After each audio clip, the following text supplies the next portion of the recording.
When does a new day start? It starts at midnight.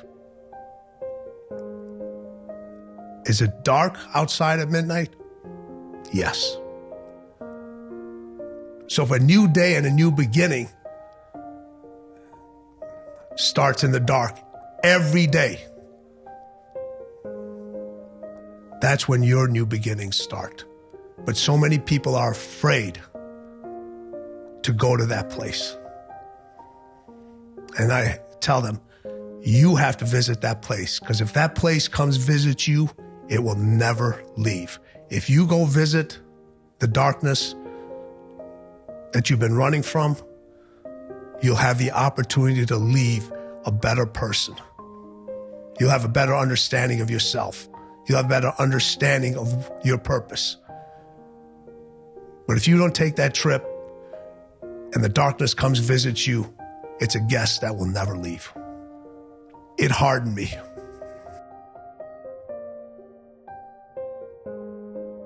It hardened me to the point where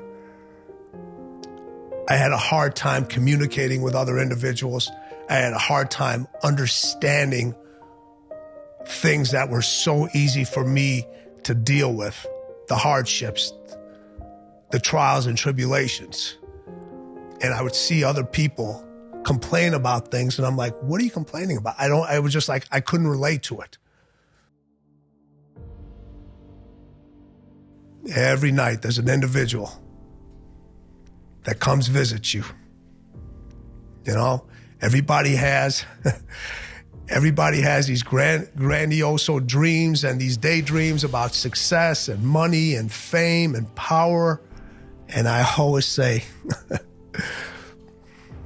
winning never visits you in your daydreams. It sees you in your nightmares.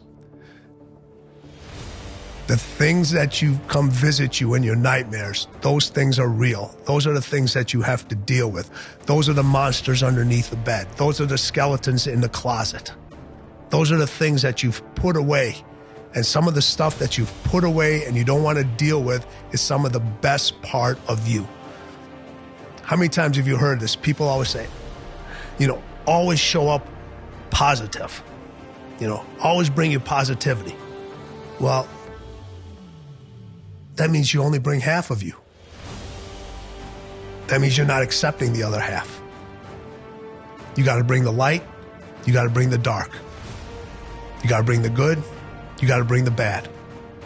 You have to have conversations with those skeletons in your closets. They know you better than you know yourself. In order to stand out, in order to fight, many times you have to become that monster. But most individuals, when they become that monster, they don't know how to control it. And they let the monster control them. So it's a learning process. And all those years that you run from that monster underneath your bed, you're actually being taught, can you control that monster, or is that monster going to control you? And then once you recognize that part of that monster or all of that monster is you, that's when you can actually start fulfilling your dreams and living the life that you're meant to live. Continue, trust yourself, continue on this path, all right, and don't worry about trying to prove those individuals wrong. You and I will prove ourselves right.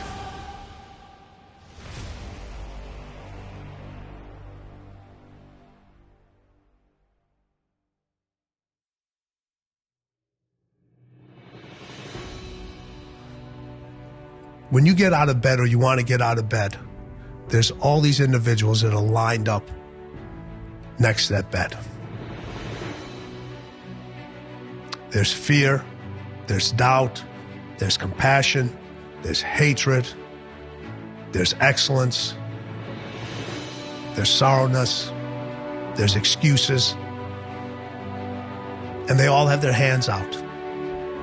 And then you get to choose every single day who gets a vote. It's your decision.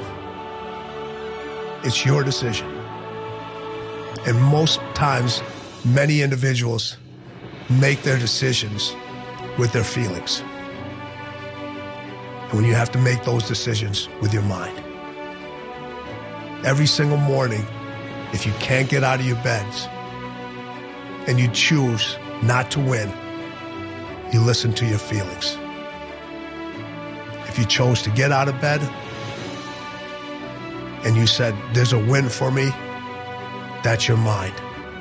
And each one of those individuals, you decide who gets a vote. And some days, not all the popular things are going to get a vote. Success may not get a vote. Winning may not get a vote.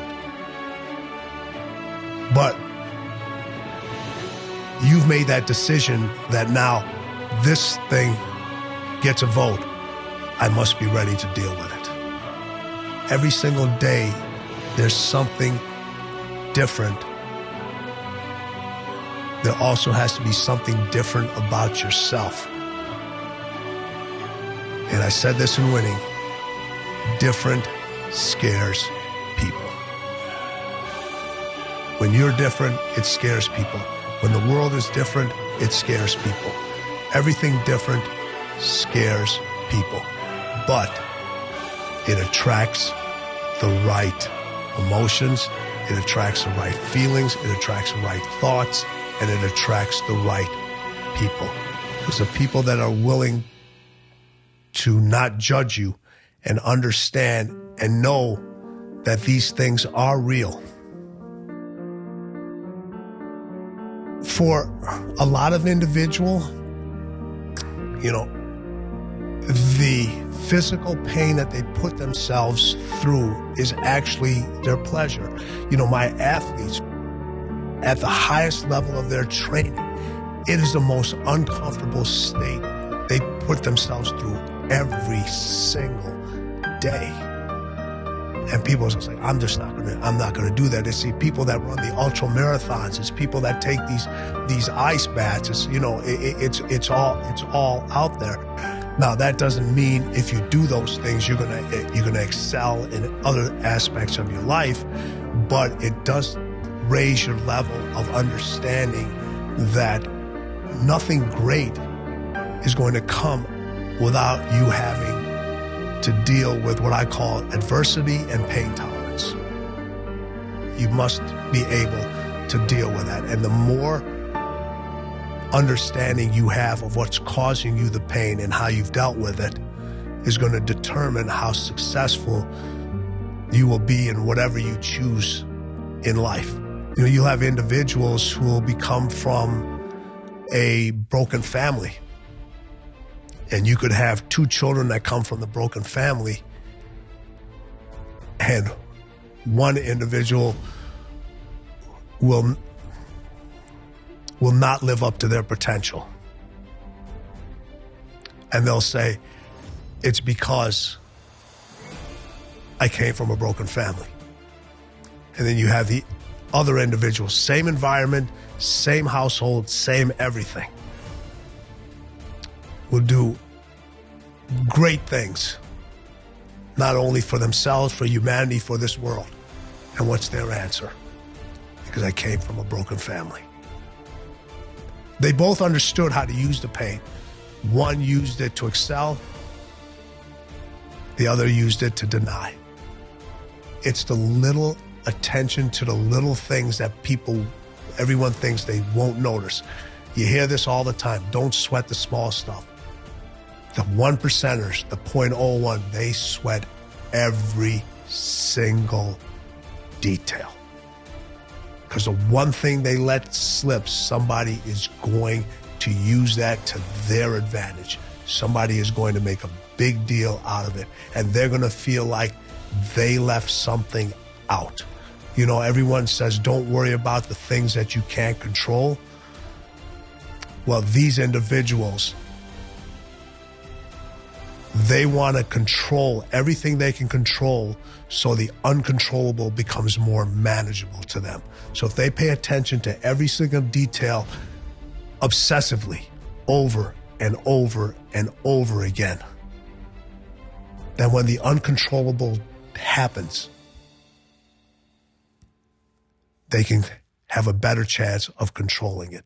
You can't be interested and you can't be obsessed. Interested is a hobby. Kobe Bryant was not interested in winning championships. He was obsessed. And obsession comes in the small details that nobody pays attention to. And I have a saying, all right? Interested people watch obsessed people change the world. That's where the separation is. The separation is in the details. It's in the details. The separation in the clothes you wear is in the details. The shoes, the car that you drive, the house, your education. It doesn't matter whether you go to the most expensive university or you drop out of the university. It's the details you pay attention to in your studies, in whatever your career choice is. Those are the things that matter. You pay attention to the details in your family. You pay attention to the details in your kids. You pay attention to the details of what makes your significant other happy, how they react to certain things. It's people get comfortable with not having to manage the details. You want to get closer to balance? Don't continue to add stuff. Get closer to balance by deleting the unessentials. Delete the unessentials. The most successful people, they've learned how to disconnect. They've learned how to delete the unessentials because you spend so much time being obsessed and paying attention to the details that you don't have time, you don't have focus for the unessentials. The most successful people have the smallest circles. A MAMBA mentality is not a mentality, it's a lifestyle. That's the first thing I tell an individual. And once I tell them about the lifestyle, I've seen MAMBA mentality destroy more careers than I've seen it help. Too intense, too hot. People want the flame, but they don't want to touch the fire. And if you follow the people who have had the greatest success building their brand, is they just outperform individuals. They put a better product out there. Do your job better than anybody else and your brand will build itself. So when people look for that happiness factor, is your foundation and your fundamental principles so strong that if this thing was to go away, could you still create happiness and success all over again? If your foundation and principles are extremely strong, no matter what endeavor it is, you look at the most successful people in business and everything else, they've gone to do multiple things that have allowed them to create different levels of happiness within that confined circle. So as individuals, once they've reached that pinnacle and they get their arms out and they start looking down and say, I finally reached the top of this mountaintop. Those are all the right things to do. Don't exhale. Because the air is so much thinner up on the top than it is on the climb to the top. And if you exhale, the next breath you have to catch will not have the same effect. You'll have to catch multiple breaths over and over and over again. If you think the price of winning is too high, wait till you get the bill from regret.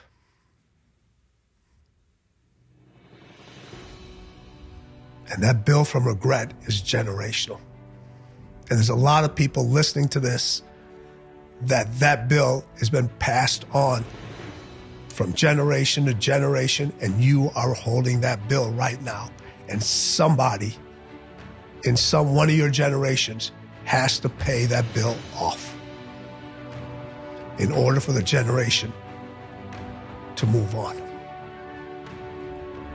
And the only way that bill gets paid off is you got to be willing to make the hardest decisions.